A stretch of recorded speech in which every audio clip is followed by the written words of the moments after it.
Forex Daybreak podcast, where we trade the Forex market with you. Entry, target, exit, and stop loss levels are covered when we walk you through every trade made in the show. 5% of Forex traders are profitable, and you can be among the winners. If you wish to find out profitable trade signals in the Forex market, Forex Daybreak is the show for you. Now, let's begin today's episode. Good morning and welcome to episode 90. Forex pairs in this episode are EURUSD. We are trying to figure out the outcome of the FOMC meeting, if there's going to be a rate hike or not. Dollar yen, we see a potential for a trade to the upside and are looking for a good entry point. And Euro Canadian, the reversal has most likely happened here and we can expect a lot more downside on Euro Canadian. It is recommended that you will learn to read the market yourself and not just blindly enter trades based on my signals or from any other signal provider. I will not take responsibility from your trading losses or credit from your profits. Okay, that said, let's start this episode. Well, tonight we have the long-awaited, highly anticipated FOMC meeting. So the meeting is held in 16 hours at the time of this recording. So a full work day and then some. We need to wait for this highly anticipated rate decision. And the consensus is that we are going to see a rate hike tonight. The economic calendar I'm looking at right now is saying that the rate is at the moment 0.2 and it is expected to rise to 0.375%, so 0.175% increase. And this is very, very important rate decision. But if you think about this in real terms, so 0.175% increase, that is absolutely nothing if you're talking about interest rates. So the real effect is not very important. What is important, of course, is that this is the first rate increase in over 10 years.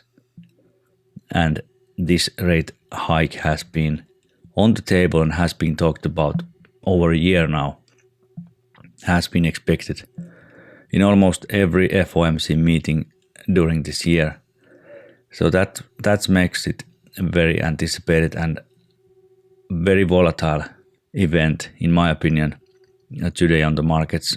So the consensus is expecting a rate hike. This is of course not sure. Nobody knows for sure if there's going to be one. In my opinion, the economic data doesn't support a rate hike, but the Federal Reserve has talked about this so long that I think they need to do it just to show that they can, just to show that the economy is improving, even if it's not. And this is finally the end of the easy money policy easing.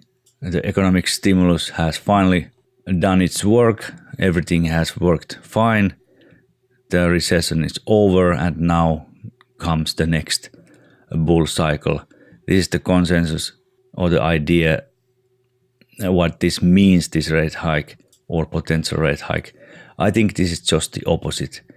We have seen all of the so-called growth that there is from this stimulus and money printing that has been going on for 6-7 years now in US and in everywhere else, so almost. So I think this rate hike will be, if there's going to be one, this is going to be the first and the last rate hike. And it's going to trigger or accelerate the market forces that has now been witnessed, I think, in equity markets, in commodity markets. The global deflation is getting a firmer grip and is going to continue in next year. And so I think this is going to be the first and last rate hike, if there is going to be one even. But let's look at the markets. Let's look at EURUSD. If there is something that the price structure and wave structure will tell us about the events today. And also we have some other economic events. We have consumer price index from euro area. This is also a volatile event. But I think, of course, because the FOMC meeting, all the other news events will be on its shadow. So the main focus is the FOMC meeting tonight. But on EURUSD, we saw a decline yesterday, quite a powerful decline yesterday. On US session, we saw, let's see, this was 135 pip decline. And yesterday I talked about this triangle formation, and if we should move below the trend line of the triangle, then we can expect the next larger move to be to the downside. So the wave structure, the price structure in EURUSD is slightly unclear at the moment, but would support the view that there's going to be a stronger dollar ahead. Of course, the wave structure is supporting this and has been supporting this. I have been waiting for reversal for quite a while, and we have, in my opinion, completed the minute wave 4. Actually, we can move the label right here for the last high. So the last high marks the end of the minute wave 4 correction, and now we should see the fifth wave of this larger 5-wave structure starting and taking EURUSD to new midterm lows, even new long-term lows, if we would see a move below 104.6, which is totally possible and actually more probable than not. Since the last low is 105.2, we can expect this last fifth wave to carry EURUSD to new long-term lows below this 104.6, which is the previous long-term low. But at the moment, the price structure or the wave structure is not telling us if this is indeed the start of the larger decline. And there can, of course, be quite an anticipatory mood in the markets in anticipation of this rate hike of this FOMC meeting. So the trading day can be low volatility day because the markets are, of course, waiting this important rate decision. But that's what I said about yesterday as well. But we got very large decline, very powerful decline, 130 pip move.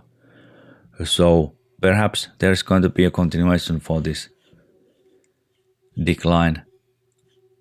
It looks promising. We can actually take a look at this on a 1 hour chart. So if we take a look at this on a more detail, we can see that we have a clear triangle formation. Then we have maybe the first wave of the next decline.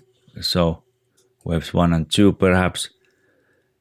And we might get upwards move towards the trend line of the triangle and get some resistance on that. And after that continue towards new lows. So this is what I'm expecting. This doesn't tell us if there's going to be a rate hike or not. This only supports the view that we can expect more dollar strength, more downside on EURUSD. The consumer price index release on euro area, of course, can also trigger some downwards momentum in EURUSD if this is below expected figure in euro area. So two important or two anticipated news events today. Of course, the FOMC meeting is more volatile in my opinion. This has been expected or anticipated throughout the year, like I talked about yesterday and before in this podcast. That rate hike has been on the table many times. First it was in March, then it was in June, Then in September, everybody was 100% sure that September was the day that they increased the rate. And now everybody is very, very sure that it's going to be today. So we'll just have to wait and see what will happen. And then after the market has calmed down, we can then, of course, check what is the wave structure after that. If we see more upside, if there's going to be a decision that rate increase is not today, then we can expect more upside on this pair, and this correction gets even more complex. Let's get back on the 4-hour chart. So I talked about yesterday that if we were to move beyond the 110.87 level, waves 1 and 4 would overlap. This would mean that we are dealing with a leading diagonal triangle on this first wave position. So the minor degree, 1 degree larger first wave would be a leading diagonal. If we go past the 110.87 level to upside, I'm expecting a first resistance level around 112.3, which is the upper trend line that connects the two peaks of this 5-way structure. So let's see how this develops. We have a trade running here, which is slightly on the profit. I'm not going to make any adjustments on that trade, and I will post any adjustments later today once I see some more structure in EURUSD. Okay, let's take a look at dollar yen briefly. So in dollar yen, we have seen a bottom and a reversal. I have labeled this 120.325 low as a minute wave X, a WXY, a 3-wave structure. X waves are always 3-wave structures, and now we can expect a larger ABC structure to the upside, which would then be a minute wave Z. This would make this very, very complex corrective structure, and perhaps we can expect a similar structure than the move from 118.06 all the way up to 123.74. If there's a correlation between dollar yen and other dollar pairs, euro dollar and pound dollar, there is an expectation of more dollar strength. So in this pair as well, we can expect more upside and more dollar strength. And if this next advance would be similar in strength as the advance from 118.06 to 123, we can expect a large upwards move next on this pair. So perhaps there's a trading opportunity here, but I would like to see first a small degree 5-way structure. We can draw here. We can maybe make out now the first 2 waves and a starting third wave. So 5-way structure, then a 3-way pullback. Then there's a lot more confirmation for the bullish scenario that we can expect more upside on this pair. Perhaps there's a trading opportunity here. I'm not going to enter any trades right now. Today is very volatile day, or at least the evening part. We can of course expect volatility from the consumer price index release from euro area, which is also released today. But the FOMC meeting is of course the main event today, and perhaps the whole year. So maybe we can trade this pair to upside. I'm not entering any trades right now, but of course if there is any opportunities, I will post this in my signals group for everybody who participates in my trade signals. All right, let's take a look at our yesterday's trade in Euro Canadian. So our trade is on the profit. In my opinion, we have seen the peak for this minor wave B, and we can expect a lot more downside on Euro Canadian and eventually towards 133 levels And perhaps we can see now the first 4 waves. And once we see a 5-way structure and then a 3-way pullback, this is a very strong signal for the bears that we are going to see a lot more downside on Euro Canadian on coming weeks and even months. Okay, that's all for today. Visit the show notes at ForexDayBreak.com/90 and let me remind you that you can get this video analysis, daily trading signals, weekly future trades video, books and access to my trading system when you subscribe to my basic membership. Membership fee is only $10 a month and I have a 14-day free trial for you to test out my service. You can cancel with one click, so this is truly a risk-free offer. Go to ForexDayBreak.com/basic and sign up today. More trades tomorrow, happy trading, and I will see you next time. Bye bye. Thanks for your interest in Forex Daybreak Daily Podcast. If you like this show, we hope you'll visit our website, www.ForexDayBreak.com. Be sure to check the show notes on our website for this episode. Join us next time for another episode of Forex Daybreak.